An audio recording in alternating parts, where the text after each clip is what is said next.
მოგესალმებით, ეს Tech Informe გადაცემა, რომელშიც ინოვაციებსა და ტექნოლოგიებზე ვსაუბრობთ. ჩვენ კი ამ გადაცემის ავტორები გიორგი თოლურდავა და ერეკლე ფოლადიშვილი ვართ. დავიწყოთ. მსოფლიოს მეხუთე უდიდესი კომპანია Amazon-ი OpenAI-ში 10 მილიარდის ინვესტირებისთვის ემზადება. ეს გადაწყვეტილება ცოტა ხნის წინ გახდა ცნობილი მას შემდეგ, რაც აქტიურად დაიწყო მოლაპარაკებები ჯეფ ბეზოსისა და სემ ოლტმანის გუნდებს შორის და საერთო მიზანი ამ ინიციატივის არის ის, რომ Amazon-ი ამ ხელოვნური ინტელექტის სტარტაპში ასე რომ ვთქვათ, შევიდეს იმდენად, რომ თავისი პოზიციები მაქსიმალურად გაიმღაროს და ეს თავის მხრივ მიუთითებს იმაზე, რომ OpenAI ისევაც რჩება პერსპექტიულ მოთამაშედ ბაზარზე და ის ბოლო პერიოდის მოცემულობა, რაც დაატყდა მარტივად რომ ვთქვათ, თავს სემ ოლტმენს და მის გუნდს, რეალურად უფრო გაზვიადებულია, ვიდრე ამ მოცემულობას შეგვიძლია ვუწოდოთ პრობლემული. მარტივად რომ ვთქვათ, Amazon-ის გათვლა აქ არის ის, რომ დაინვესტიროს 10 მილიარდი და ამ გადაწყვეტილებით მოიზიდოს თავის მხარეს OpenAI და ის ფაქტობრივად გარკვეულწილად გამოიყვანოს კიდევაც NVIDIA-ს კონტროლისაგან. რას გულისხმობთ ამაში? დღეს OpenAI-ის თითქმის ყველა ხელოვნური ინტელექტის მიმართულება არის მთლიანად დამოკიდებული NVIDIA-ს ჩიპებზე და Amazon-ს აქვს სურვილი, რომ თავის ჩიპებზე, ამ შემთხვევაში საუბარია Trainium-ის ჩიპებზე გადაიყვანოს გარკვეულწილად, რაც ცხადია რომ არ მოხდება სრულად და OpenAI სრულად არ გამოეთიშება NVIDIA-ს, თან ცოტა ხნის წინ ჩვენ გავიგეთ ის ინფორმაციაც, რომ უდიდესი შეთანხმება დაიდო Microsoft, NVIDIA-სა და OpenAI-ის შორის, შესაბამისად ახლა ერთბაშად გადაწყვეტილება გავლენას არ მოახდენს OpenAI-ის NVIDIA-ზე დამოკიდებულებაზე, თუმცა Amazon შემოიყვანს პროცესში მნიშვნელოვანი და დიდი ალბათობით კონკრეტულ პროდუქტებშიც და კონკრეტული მიმართულებითაც Amazon-ისთვის შემოვა ChatGPT და OpenAI-ის სხვა პროდუქტები. მოკლედ ეს არის საინტერესო გარიგება და აქ არის მნიშვნელოვანი რა გადაწყვეტილებას მიიღებს და დაუჭერს თუ არა ამ ინიციატივას მხარს Microsoft-ი, კომპანია, რომელიც 27%-ს უკვე ფლობს ამ სტარტაპის და შესაბამისად მისთვისაც მნიშვნელოვანია, რომ Amazon-ი ისე შევიდეს ამ შემთხვევაში OpenAI-სთან ურთიერთობაში, რომ ამან არ დააზიანოს Microsoft-ის ინტერესები. ცხადია, აქ თავისი წვლილიც უნდა შეიტანოს და ყველაზე მნიშვნელოვანი, რა თქმა უნდა, არის რას გადაწყვეტს სემ ოლტმანი და მისი გუნდი, თუმცა ის რომ Amazon-ი და ჯეფ ბეზოსი, როგორც ალბათ ერთ-ერთი ყველაზე წარმატებული ბიზნესმენი OpenAI-ით ისევ ინტერესდება, ნიშნავს იმას, რომ ამ კომპანიას, ამ სტარტაპს ძალიან დიდი მომავალი აქვს და უახლოეს მომავალში სერიოზულ გარიგებასაც დადებენ. სტარტაპ OpenAI-სთან კიდევ ერთი ძალიან მსხვილი და მნიშვნელოვანი კომპანია დებს შეთანხმებას. ეს კომპანია არის The Walt Disney Company.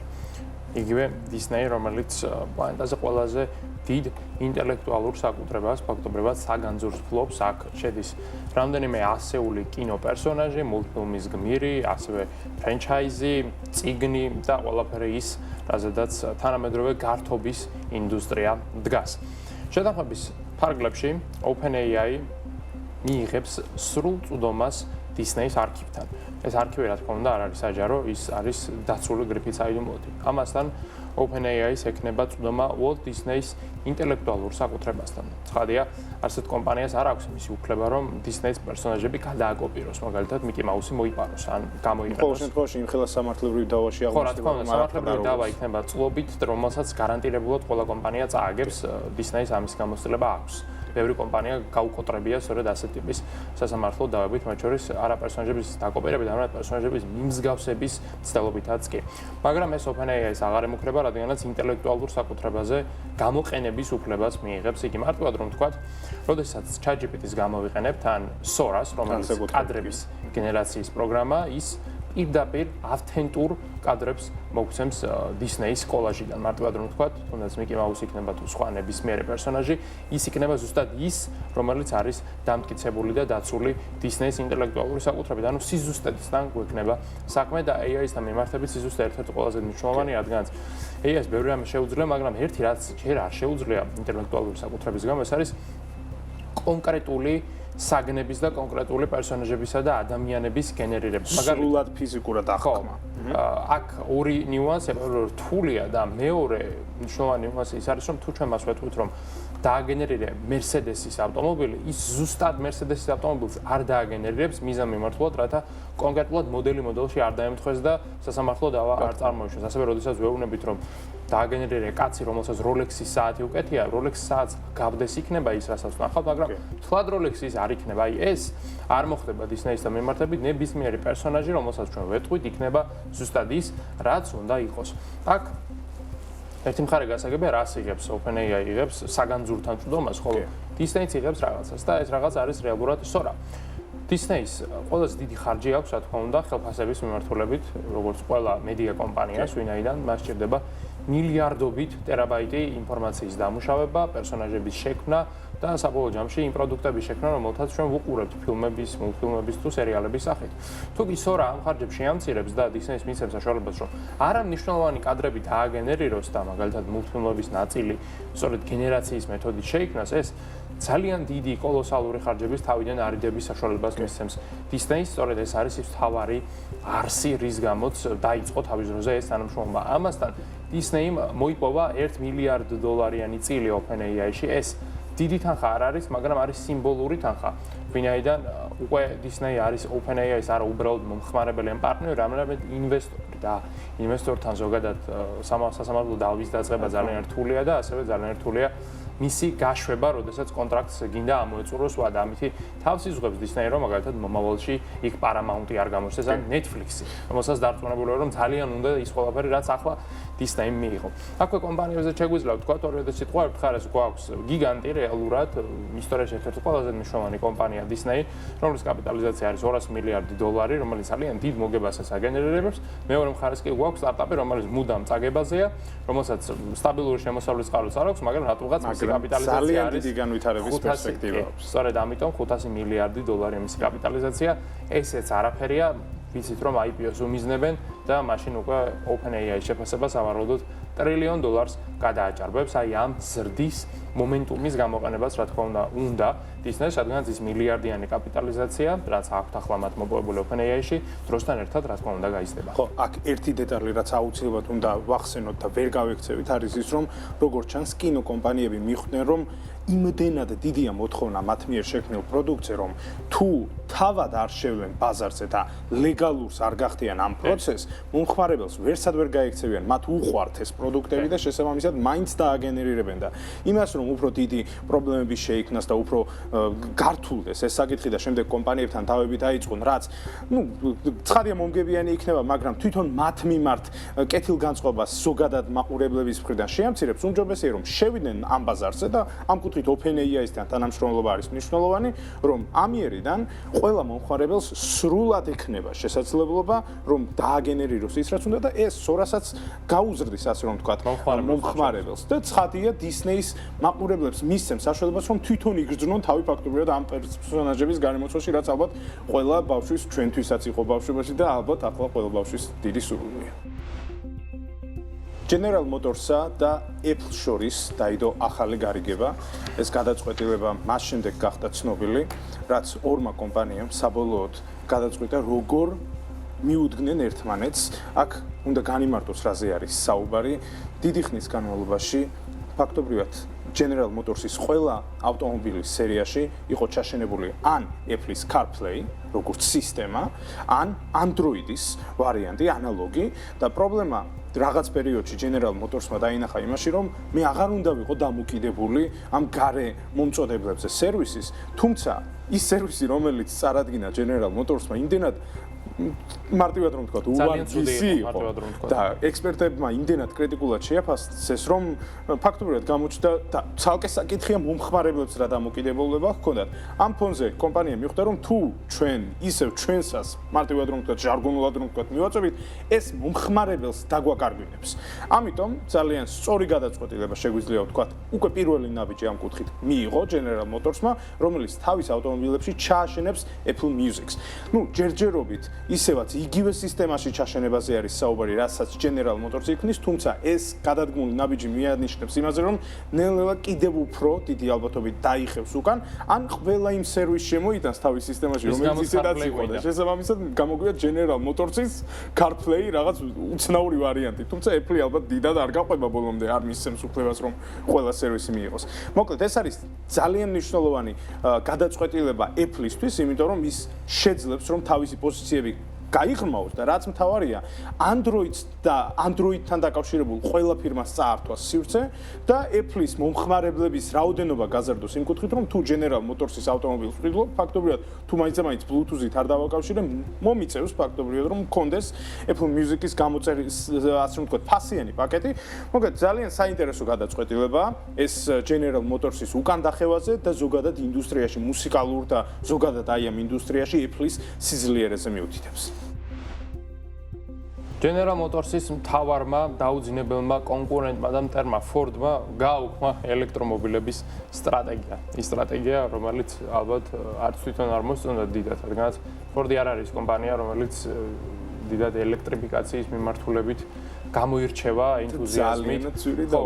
ხო, ძალიან ძვირიც დაუჯდა, გარკვეულად 19.5 მილიარდი დოლარის ზარალზე გვაქვს საუბარი, რაც ეს ექსპერიმენტი დაჯდა და ამ ექსპერიმენტის ფარგლებში რამდენიმე ავტომობილი შეიქმნა, ერთი იყო e-Transit, რომელიც ალბათ არავის უყიდია დედამიწაზე, ასევე იყო Mustang Mach-E, რომელიც Mustang-ის SUV ვერსია იყო, ელექტროთანაც 4-კარიანი და საერთოდ Mustang-ი რატომ იყო არავინ იცის და კიდევ ერთი გამორჩეულად ცუდი ავტომობილი ეს იყო Ford F150 Lightning-ი, ანუ F150-ის Ford-ის ყველაზე გაყიდვადი და მნიშვნელოვანი მოდელის ელექტრო ვერსია, რომელიც ასევე არავის უყიდია სტატისტიკას ჩავხედე და F150 Lightning-ის გაყიდვები იმდენად ცუდია, რომ სავარაუდოდ თავად ამ ავტომობილის შექმნაზე მეტი ფული დახარჯეს, ვიდრე მისი რეალიზაციის შედეგად ამოიღეს მოგება. ამდენად ცუდი აღმოჩნდა ეს პროდუქტი. ხო, ამას აქვს მიზეზი. პირველი მიზეზი ის არის, რომ Ford-ის მომხმარებელს გულწრფელები უნდა ვიყოთ, რომ არ აინტერესებს საწვავის ხარჯი. ეს არის ამერიკა. ამერიკაში უყვართ ძალიან დიდი ავტომობილები, გიგანტური ძრავით, ტევადობით და სიმძლავრით, რაც ყველაზე მნიშვნელოვანია და ამერიკაში ძალიან იაფია საწვავი. განსაკუთრებით ბენზინის შესაბამისად, არანაირი ლოგიკური ახსნა არ ქონდა ამ ავტომობილის გაელექტრიფიცირებას, განსაკუთრებით იმის მიზეზი, რომ ელექტროობა ყოველთვის ნიშნავს ნაკლებ სანდოობას, მეტ გაუგებრობას, ასევე ელექტრონული და მექანიკური სისტემების წყობრიდან გამოსვლის შანსების დრამატულად მატებას, სადაც მიუთითებს ისიც, თუ რამდენჯერ მოუწია Ford-ს Lightning-ის უკან გამოხმობა, რაც F150-ს ჩვეულებებს არ ეხებოდა საერთოდაც.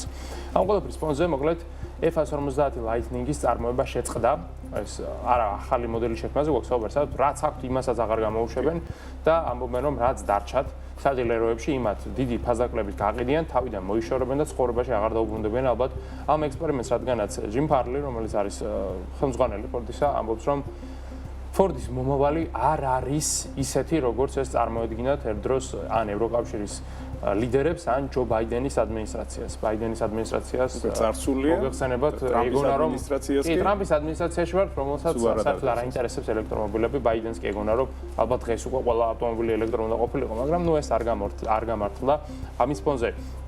ტრამპმა ელექტრომობილების სუბსიდირების $7,500 პროგრამაც დაასრულა, ანუ საერთოდ აღარ გამოიწვევს ინტერესს. ყველას დაარტყა, ეს უბრალოდ ინდუსტრიას დაარტყა.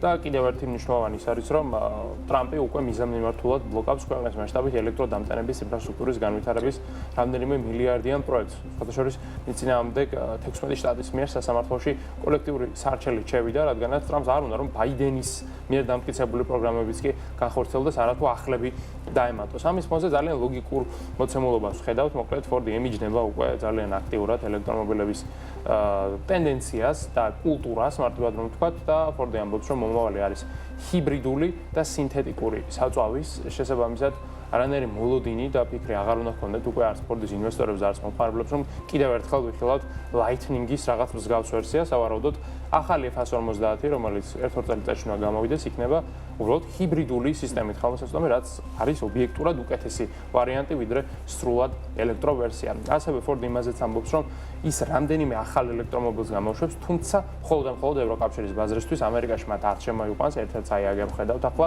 რამდენიმე კომპანიასთან პარტნიორობით შეიძლება შეიქმნას ეს პროექტი, მათ შორის ერთ-ერთი პოტენციური პარტნიორი იქნება ალბათ Renault.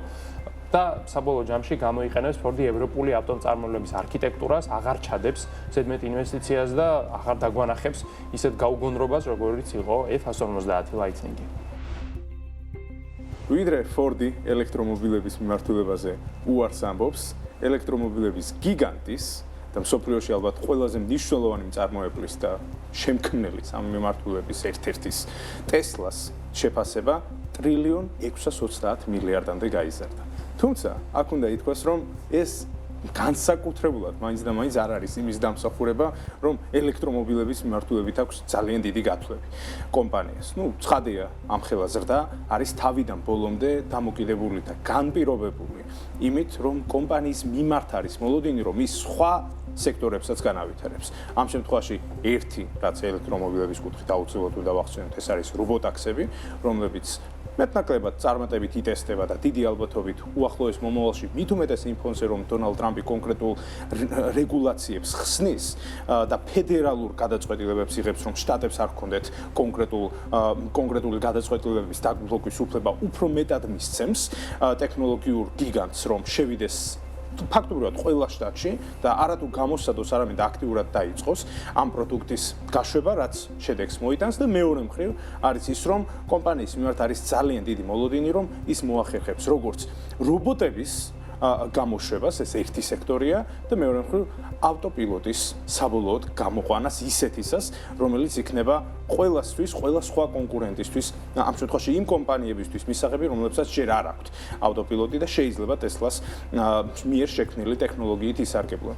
ილონ მასკს ნამდვილად არ აქვს შეგვიძლია ვთქვათ, ცუდად საქმე, მართალია Tesla-ს გაყიდვები წლის განმავლობაში ფლად საუკეთესო მაჩვენებელზე არ არის და არც პიკში აღარ არის Tesla და ამას თავისი პოლიტიკური გავლენაც ჰქონდა იმ ფონზე რა გადაწყვეტილებებსაც იღებდა და რა ნაბიჯებსაც დგამდა მასკი და მან ოფიციალურად განაცხადა კიდეც რომ მინანა ეს, თუმცა როგორც ვხედავთ, მას შემდეგ მით უმეტეს, როცა ტრილიონიანი ჩეკი გამოეწერა ფაქტობრივად და გადაწყდა, რომ ის 10 წლის განმავლობაში თუ Tesla-ს კონკრეტულ შედეგებს მოუტანს, მაშინ მიიღებს ტრილიონის ხელფას, მარტივად რომ ვთქვა, ოღონდ ეს ცხადია პირდაპირ ქეშად არა ისახება, ამის ფონზე ნდობა მით უმეტეს გაიზარდა, ილონ მასკმა მეტი ყურადღება დაუთმო კომპანიას და უახლოეს მომავალში ალბათ კიდევაც უფრო მეტ შედეგს მოუტანს თავის ალბათ ერთ-ერთ ყველაზე მნიშვნელოვან კომპანიას. ხო, შედეგებზეც უნდა ვთქვა, აქვე ორივე სიტყვა, წლის დასაწყისიდან დღემდე კომპანიას აქვს სულ რაღაც 29%-იანი ზრდა, ანუ აქციის მიმართულებით დიდი ნახტომი ეს არის ბევრი კომპანია, მაჯობა მას რეალურად, მაგრამ 5 წელიწადში აქვს პლუს 112%, რაც ის თავარი მიზეზი არის გამოსწესლა ახლა რეკორდზე ასული, მაგრამ აქ არის პირიქით მიმართება რეალურად ფინანსურ შედეგებთან მიმართებით, რაც არის პარადოქსული, ასეთ რამ ალბათ საერთოდ არც სხვა კომპანიასთან მიმართებით არასდროს არ ვუყარა. მოლოდინების იმედად არის. მოლოდინებზეა ყველაფერი, რადგანაც მაგალითად წინა კვარტალში კომპანიის მოგება შემცირდა 37%-ით. ეს რომ Tesla არ იყოს და ვინმე სხვა კომპანიამ თქვას 37%-ით მოგება შეგვიმცირდაო, მას ალბათ -50% ეკნება საბოლოოში. Toyota ალბათ -80%-ს დააწერდა ერთ დღეში. მოგების მარჟა რაც უფრო მნიშვნელოვანია, დაეცა 44%-ით, მაგრამ ეს ინვესტორებს არ ადარდებთ, არ აღელვებთ და მათ გონიათ, რომ მასკი მაინც ყველაფერს მოგვარებს, აი ეს ავტოპილოტი, იქით რობოტები და ეს ყველაფერი და საერთოდ ჯამში ეს მათემატიკურად ძალიან კარგად ჩანს ერთ ინდიკატორში. ეს ინდიკატორი არის აქციის ფასის და შემოსავლების შეფარდების მაჩვენებელი, იგივე PE ratio, რომელსაც ინვესტორები ძალიან აქტიურად იყენებენ. PE ratio, როგორც წესი, ტექ კომპანიებს ძალიან მაღალი აქვთ, საშუალოდ 30, 40, 50-ის ფარგლებში, მაგრამ Tesla-სთან PE ratio არის 328. ასეთი PE ratio არცერთ სხვა ტექ კომპანიას უბრალოდ არ აქვს. ანუ 328 წელიწადი დასჭირდება Tesla-ს ამ ტემპით, რომ წავიდეს და თავისი აქციის ღირებულება გაამართლოს იმ შემოსავლებით, რაც მას დღეს აქვს. 328 წელიწადი. შედარებისთვის, მაგალითად, Apple-ის, Google-ის და Meta-ს, ასევე სხვა ტექ გიგანტების PE ratio საშუალოდ არის 30-40%-ის ფარგლებში. ანუ მარტივად რომ ვთქვათ, Tesla არის 10 ჯერ უფრო მეტად გადაფასებული, ვიდრე Apple, Google ან თუნდაც Meta და ყოველი მათგანი Tesla-ზე გაცილებით უფრო სტაბილურ და მეტ მოგებასაც, შემოსავალსაც და მოხმარებლების რაოდენობასაც აჩვენებს. ეს პროგნოზები აქ ნამდვილად არ არის აცდენილი რეალობასთან. ეს პროგნოზები არის რაღაც გასაოცარი, ცალკე საკვლევი საგანია ეს ძალიან ბევრი პროფესორისათვის მათ შორის, რადგან Tesla არის ანომალია.